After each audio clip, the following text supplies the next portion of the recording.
Marwan Bishara is Al Jazeera's senior political analyst, and he's joining us live from Paris. Good to see you, Marwan. How do you see the developments in Gaza over the past week, the never-ending forced displacement orders that Hani was just telling us about, but also the Israeli Defence Minister announcing this plan to concentrate Gaza's population in the Rafah, the only major food distribution centre, keeping only its Rafah operation open, not to mention all of this happening while Netanyahu was in Washington, D.C.? Well, let's start with the latter. Israel Katz has quite the pedigree as an extremist Likud member since he was in his university days. And he certainly feels left out. He's jealous of Yoav Gallant, his predecessor, for having been indicted by the International Criminal Court for war crimes, and he wants to be indicted as well. Why should his predecessor be indicted and not himself? So he's certainly on the path to war crimes, in a kind of a speedily manner, saying everything that needs to be said in order to have the evidence available at the ICC. Now, having said that, he does not represent himself, of course. When he says the same things day after day, with Netanyahu's complicity, that means this is the government position. So I think while we say the defense minister, this is about the coalition government of fascists and fanatics continuing more of the same that we've seen over the past 21, 22 months of genocide. And he is carrying it to its logical end. If you remember back in the early days in October, the Israelis, a good number of them, dozens, they were talking about transfer. They were talking about concentrating Palestinians and transferring them. The Biden administration wasn't very happy with that. Now Trump doesn't seem to care very much. In fact, if anything, he would like to turn Gaza into a beachhead property. And hence we're seeing the Israelis back at it. It's criminal, but it's beyond criminal. You see, there's something psychological going on in Israel that goes beyond political analysis. And I'm not a professional enough in that field to explain it. But to my sense, there's a certain, psychopathy.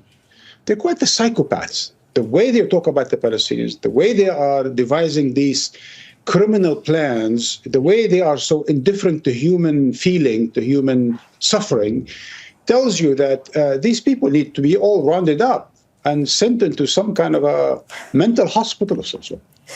Marwan, you made the point about, Israel Katz the defense minister having extremist positions in the past, and it's what's really interesting about him promoting this plan. We've heard from Israeli guests themselves in the past week is that he is the son of Holocaust survivors promoting a plan to concentrate people in a very, very small area of Gaza and not let them out.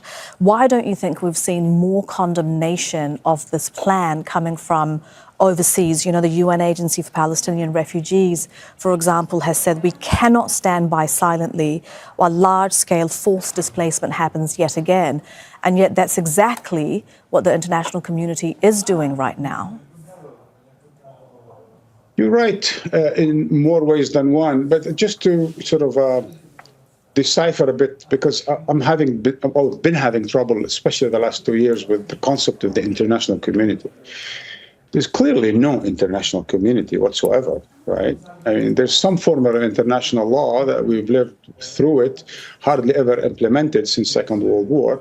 Europe was an architect or part of the effort to establish these concepts because Second World War, in fact, took place in Europe more than anywhere else. And so if we mean by the international community, Europe, the United States, Canada, Japan, and others, sort of the industrial, democratic, capitalist countries, then clearly they have been proving over the past 21 months to be incredibly hypocritical with, double standards to boot. We see how they took a position on Ukraine. We saw how they took the position on Gaza. The same policies implemented by Russia were implemented by Israel, Putin, Netanyahu. The Europeans respond in one form to Ukraine, another form to Gaza. We've seen that happening again and again and again.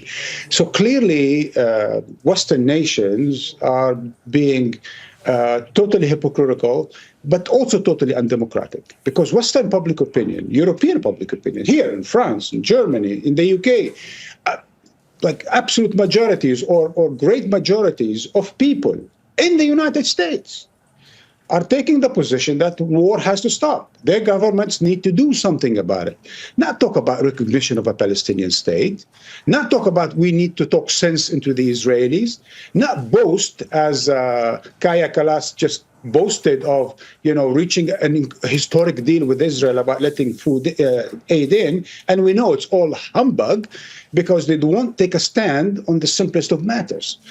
So really, once and again, not only the people in Gaza are being betrayed by so-called international community, international law, Western countries that pretend to stand for something, what we see is that they themselves, Westerners notably, but also other developing countries who are not doing anything, towards that other than talk, we're seeing them betray their own self, their own principles, their own values, their own democratic institutions.